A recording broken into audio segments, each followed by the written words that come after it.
Cool.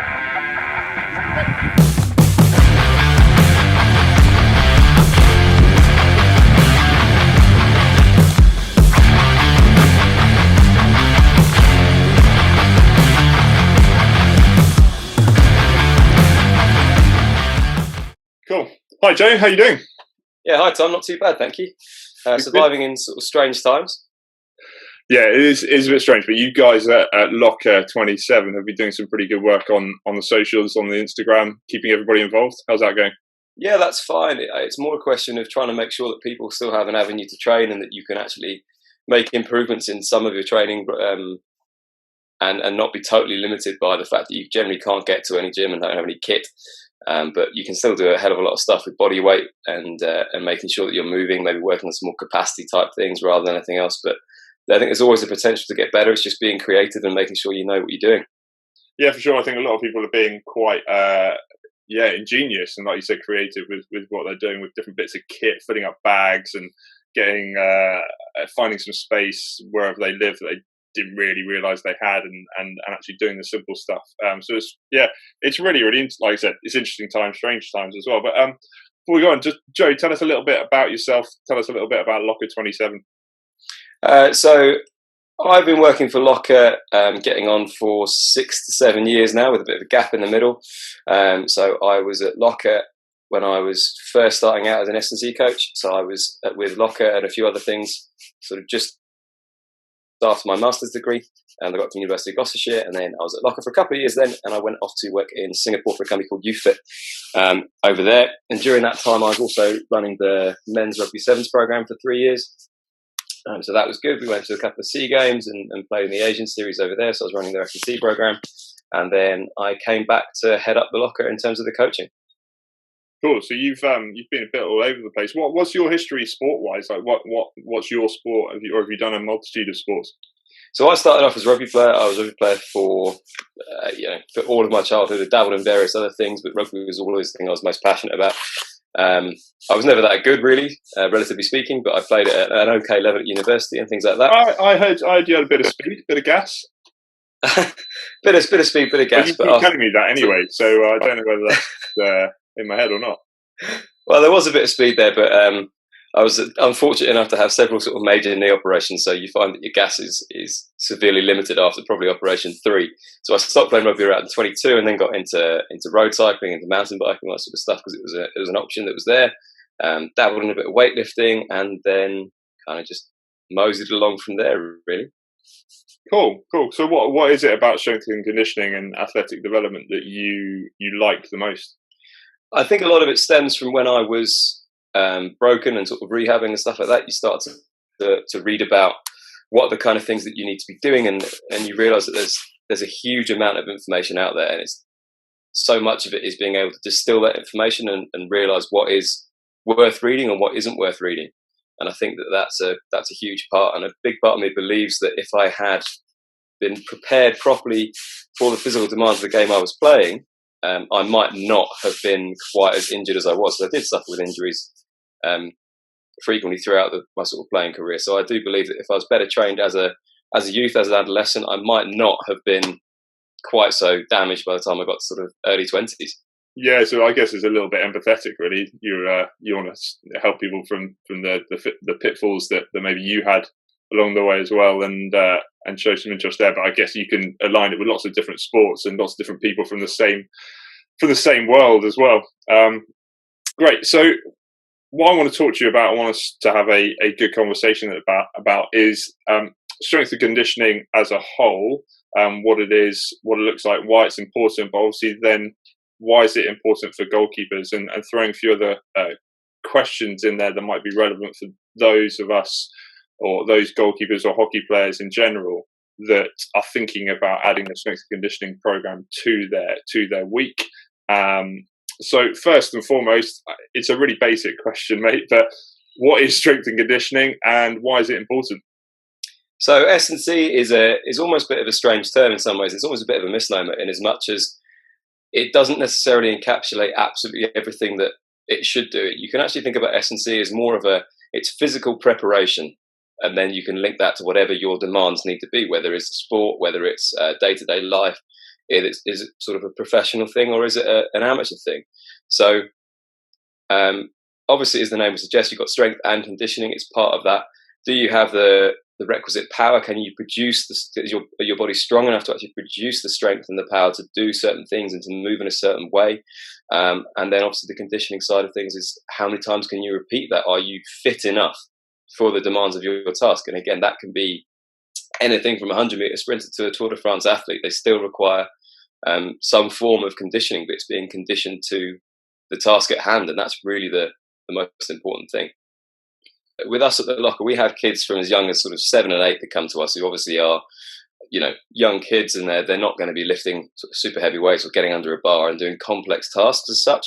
And then we might have someone at the other end of the scale that is a professional athlete that's coming into us for a specific reason or a specific task to get either to rehab an injury or to get better at their task. And that can be a very specific thing, or it can be a bit more generalized.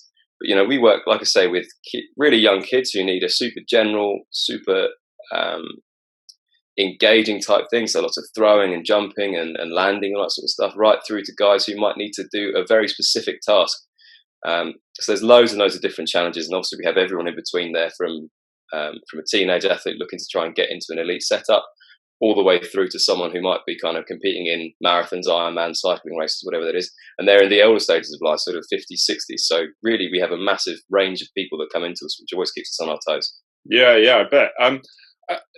Obviously you've mentioned the two elements, the strength element and the conditioning element as well, that's sort of simplified and what it all consists of. But obviously from my point of view, coaching goalkeepers specifically, why is strength and conditioning so important in your eyes for the work that we've done together with goalkeepers that have either come into the gym or you've seen on the pitch as well? Why is it important specifically for goalkeepers? Firstly, I think if you look at the demands that a keeper has to, or the demands of the sport for a keeper specifically, they're taking quite a lot of big impacts coming on and off of the floor, and they have to have lots of explosive efforts. Some of which might have to be repeated quite quickly, back to back, if you're thinking about a multiple save situation where you have a rebound shot that comes out, or you might need to produce a great deal of power to get out to the ball or get to the corner of a net from what might be quite a disadvantageous position if you're crouched at the sort of bottom left and you've got to get top right. Hockey goal isn't that large, but that's still a good distance to cover in what's going to be a fraction of a second. So the strength element can be thought of as, do you have the requisite strength levels to explode out of position 1? Let's take that bottom left and get up to position 2, which could be a fully extended position, looking for a ball in the top right-hand side of the goal. So you've got a lot of work to do to get there, and the actual power that you have to produce is super important there. And it's not only the sort of getting from A to B, but it's also about being resilient enough to take the impacts of playing hockey at either a sub-elite or an elite level. Yeah, I think people don't quite realise, and from my own personal experience, going from someone that stopped playing hockey about 4 or 5 years ago, stopped training twice a week, going to the gym a couple of times a week, lifting. I'm not going to say heavy because it wasn't heavy, but lifting a bit. So there's some force that I had to produce as well. To somebody that then has gone into more endurance sport and then gone back on the pitch and realised what I had lost in terms of my ability to repeat quick, powerful movements on the pitch, getting up off the floor, etc., etc. And actually, you don't realise, especially I think when you're younger, how you are just generally conditioning yourself to a point on a pitch by repeating certain moves. But at the same time, the whole point of strength and conditioning is that where's the ceiling? Where can we get that to? By applying a little bit more force through strength training and being a bit more specific as well. And like you said, through the conditioning, can we do it again and again? And I think for me, strength and conditioning is unbelievably important, not just from a performance point of view, but from a robustness point of view as well. So you mentioned before about your own personal experiences on the rugby pitch and injuries. Where does strength and conditioning sit for you in terms of injury prevention? I think for me, it sits in the kind of the realm where there is a point in which you can do too much, for sure, when it becomes detrimental. But in terms of resilience and an injury prevention point of view, there's no denying that if you are a stronger, more robust individual, you're going to have less of those kind of repeated injuries or those impact injuries. Injuries will always happen. That's just part and parcel of playing a sport. And some people are very lucky, and some people are quite unlucky in terms of what they have to go through. But you can definitely mitigate those circumstances by being, like I say, that bit more resilient. If you can produce force faster, as an example, those landings are going to take less out of you. So you can actually push back against the ground, if that makes sense, as you're landing, as you're going through those positions, and also from a position of not just like an impact type thing, but if I'm trying to produce a lot of force and I'm trying to get out to something, if I'm stronger and that muscle and that tendon have a bit more resilience to it, the chances of me pulling or tearing that tendon or muscle is smaller, because they're capable of withstanding greater forces. But that doesn't just come from work you do in the gym. That also comes from stuff on the hockey pitch, like you say, specific keeping drills and that sort of stuff. But they will only get you so far to a certain extent. The most specific thing is obviously the keeping drills, but you can raise the ceiling of what you're able to do within those by becoming more strong, more explosive, and that will allow you again to tolerate those forces better, which should mean hopefully less injuries along the way. Yeah, and I think we probably don't put enough emphasis on that from a younger age. And I guess it leads me on to the next couple of questions that I've got for you. You see a lot, especially on social media as well, and you think let's think the top end Olympic athletes, world-class athletes, they've got their strength and conditioning programs that are honed to them, either individually or as a team as well. But I think we pretty much know the answer to this question, but is it just for elite athletes? And I guess the next question from there is, if you're specifically looking at goalkeepers and your timeline is probably a lot of training through the adolescent period to then training in adulthood, 20 to 35, let's say, how do those things differ in what they look like? Probably quite a big question, so hopefully you can simplify it for us. Yeah, I'll do my best. So I think the main thing to remember is when people look at Instagram and social media and elite athletes doing their personalized S&C work, people only see the very top. They only see the cool stuff. What they haven't seen from that is the years and years and years that athlete has probably spent doing the basics from what you'd assume would probably be quite a young age. I'm not saying that's necessarily the case, but for a lot of elite athletes, they have been training for 10, 15 years in a really, really good environment and a really good manner. So it's about making sure that people don't just take what they see on social media and take that one small snippet and go, that's what I'm going to do because that's what they're doing.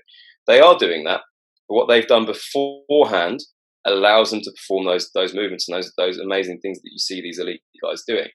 Now, if you bring that back a little bit, everything has to be built on a foundation. If you just go straight up and up and up and up in a spiral almost, if you visualize it, that's going to fall over at some point, and that's where we end up getting injured through our training. And as athletes, that's almost like a cardinal sin. You know, your training should never injure you. Your training should only be negating that fact or getting you better. It should never be making you worse.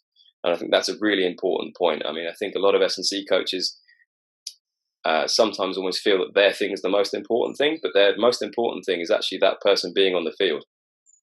And if we look at it from a junior all the way through to an elite thing, generally what you're going to see is a trend is very general exercises, okay, right the way through to very specific exercises. And like we spoke about earlier with some of our youngest athletes that we have down at the Locker, they can be 7 or 8, and their program is really about building a toolbox. It's can you throw, can you jump, can you run, can you land in strange positions? Can you move your body in certain ways? Do you understand what we're asking you to do?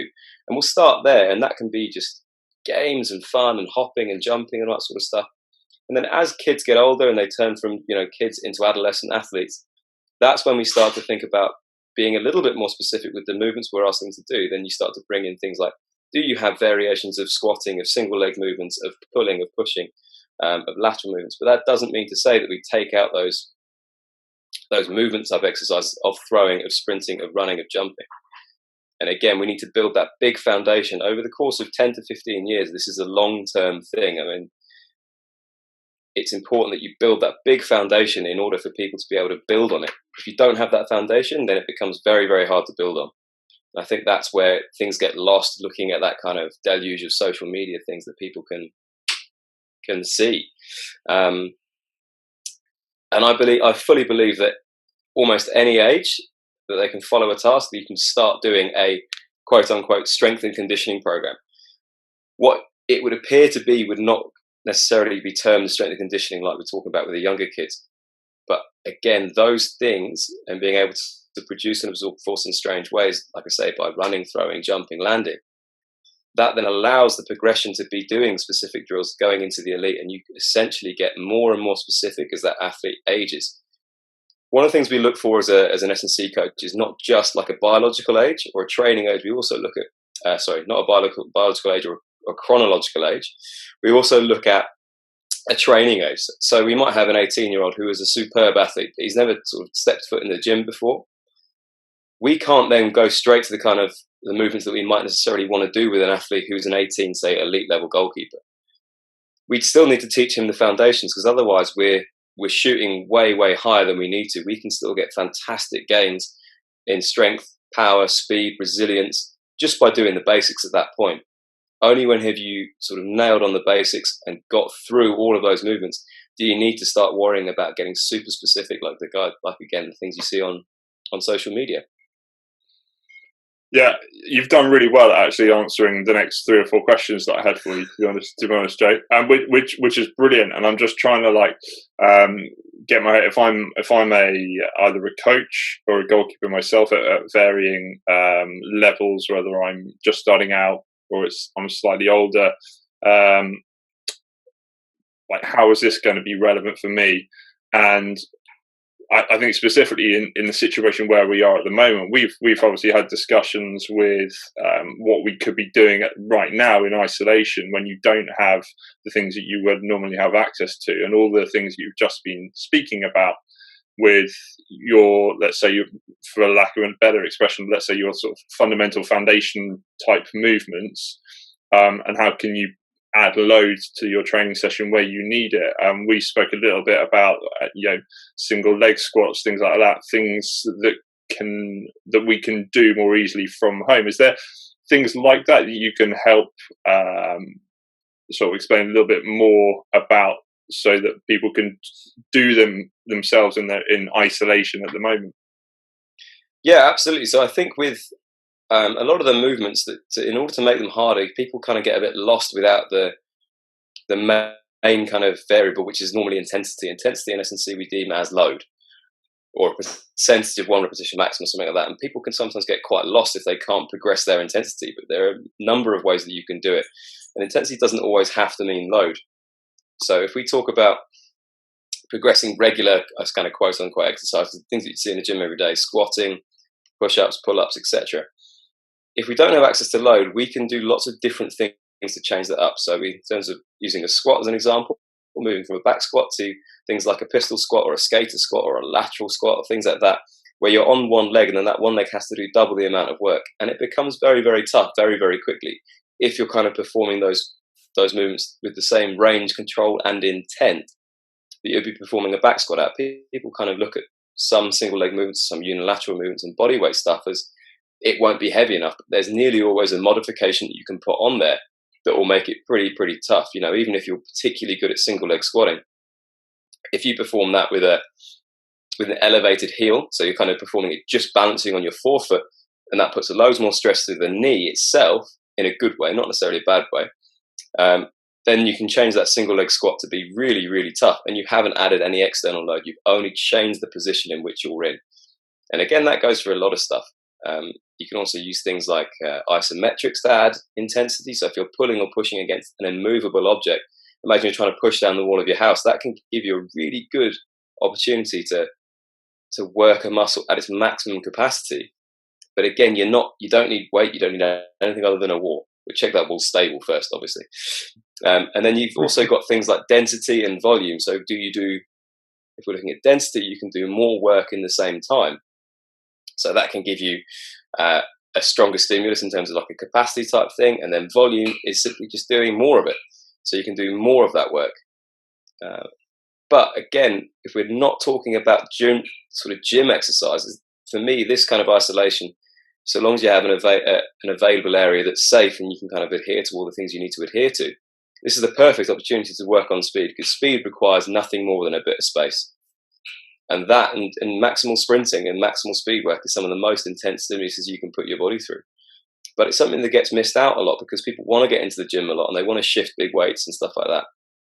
So actually, I think this is a great opportunity for any athletes to be able to go and work on those elements that they don't normally have time to work on because of training and gym time and all that sort of stuff.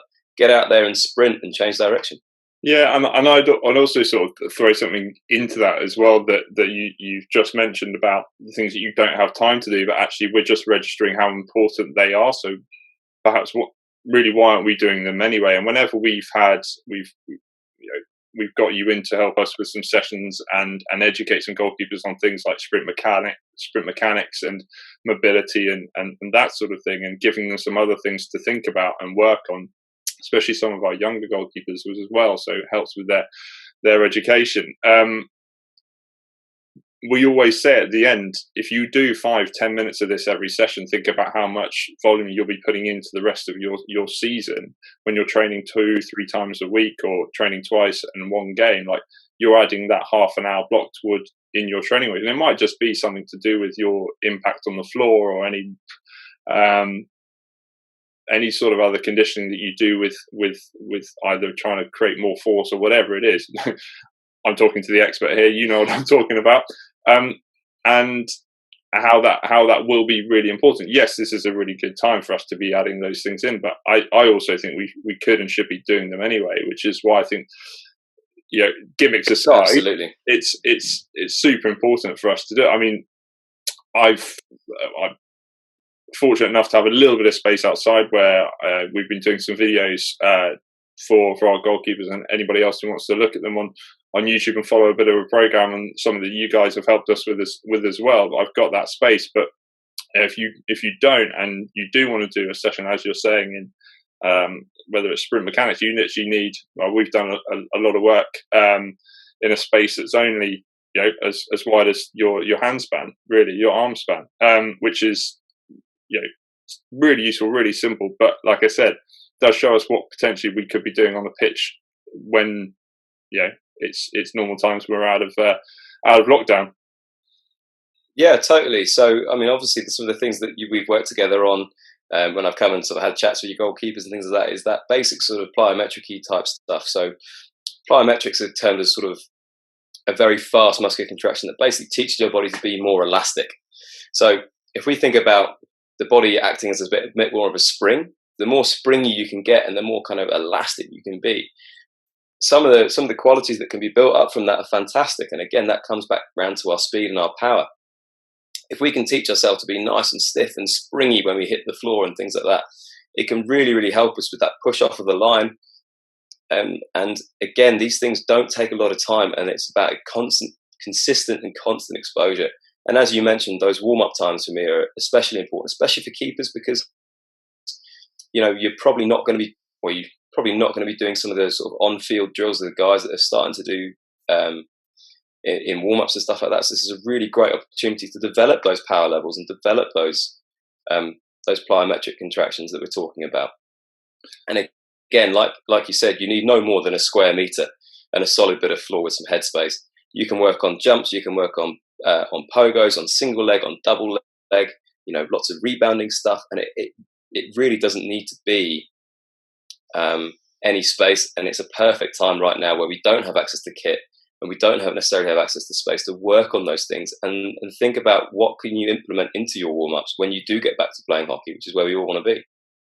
Yeah, and whilst you're talking about that, a thought comes into my mind about the mindset of some goalkeepers and their motivation about why they play in goal. Sometimes might be because they are a little bit more averse to running around a hockey pitch and doing what we would associate pretty closely with fitness, and that feeling of heavy lungs, heavy legs, something that it's not pleasant for anyone, but it's a necessity. But it's totally different from a goalkeeping element.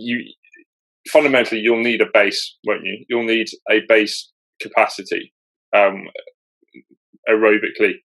speaking. But we're talking about at the beginning, your ability to repeat speed is where that conditioning comes in. But am I right in thinking that without that base, that's going to be harder? I don't know whether you can help explain that a little more. Absolutely. So you want to think about your base as your recovery capacity. I mean, obviously, it's very different from an outfield player. And, talking at the elite level, these guys are covering 8 to 9K a game sometimes, maybe even more, especially your midfielders and your strikers, defenders less so. But whilst clearly you don't need the same level of aerobic capacity as on-field players, the aerobic capacity you can have is so important for every athlete. And even if we take it right to the extreme and even go sort of someone who's even less reliant on like an aerobic capacity than a goalkeeper, we talk like a weightlifter or a powerlifter even, who perform 6 to 9 maximal efforts, and that's their competition. And they only do that sometimes the elite level once every 6 months to a year. They still require aerobic capacity, and it's exactly the same for goalkeepers. If you think about your aerobic system, that's the kind of thing that allows you to do those repeated efforts over and over and over. If you have no aerobic capacity, you could do one big all-out effort and make a couple of great saves in a row, but you are going to be slower the next time round that ball comes into your D. And I think it's so important that people understand the need for that aerobic system to not only maintain stuff within a session, within a game, or if you're playing multiple games in a day, you need to be able to recover from the stress of game 1 to game 2. But also it's a huge factor in, can I train sort of day to day and week to week at a high level? Can I perform in training sessions with one-on-one with a keeping coach like yourself, or can I perform well in my team training session? Can I perform well in the gym? And the fitter you are aerobically, the less you're going to have to try to recover yourself in between those stresses. So it's not just about what does the pitch demand of you, because the pitch does demand a small amount of aerobic capacity in terms of getting up off the deck and, like I say, making those repeated maximal efforts in order to get up, etc. But it's, can I recover from doing that a few times in a row the next time it happens, and then we go bigger, to the next game, to the next training session, in between training sessions. Sometimes you might have to train twice in a day. You might have to do the gym in the morning or your whatever, and then train with the team at night, and that could be a double day on a Tuesday. And if you're not very fit, you're really going to struggle that Tuesday night session if you've been in the gym Tuesday morning. So I think the fitter you are, just the better you're going to be all round.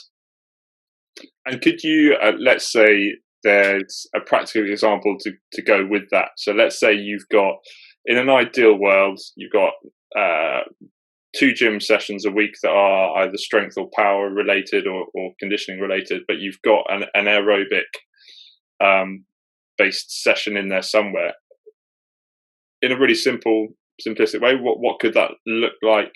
Whether it's on the pitch, off the pitch, what could that look like?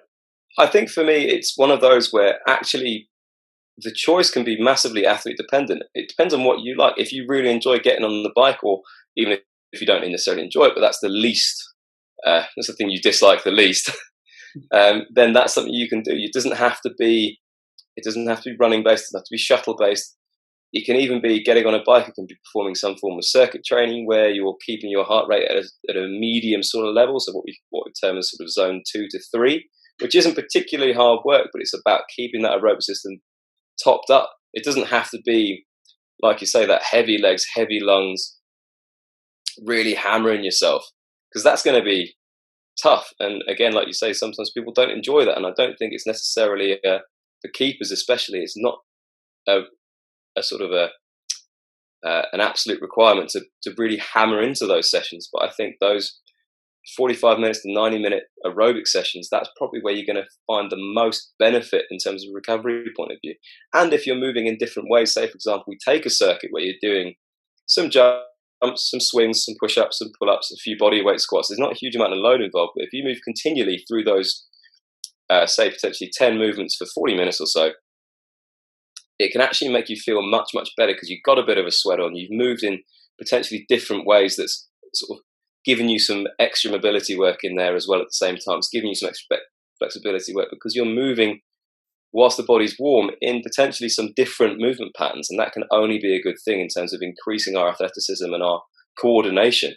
And you develop your aerobic capacity at the same time. And if that's something that works for you, that works for you. Equally, you might just want to sit on a watt bike for 45 minutes to 60 minutes at around that sort of 140 heart rate, and that's going to do a job as well.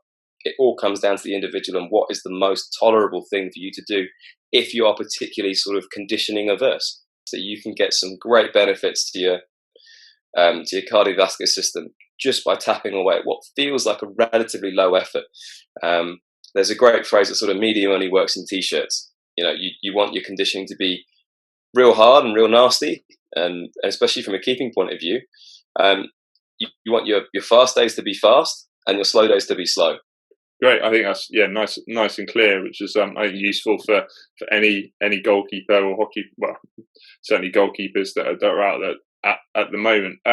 Let's say you've got a session that you only had one session a week. I'm going to put you on the spot a little bit here. If you've got some fundamental things you would throw into that, it might be specific movements, or it might just be sort of overarching principles about what that session could look like. Could you kind of paint a little bit of a picture for us for what that might be?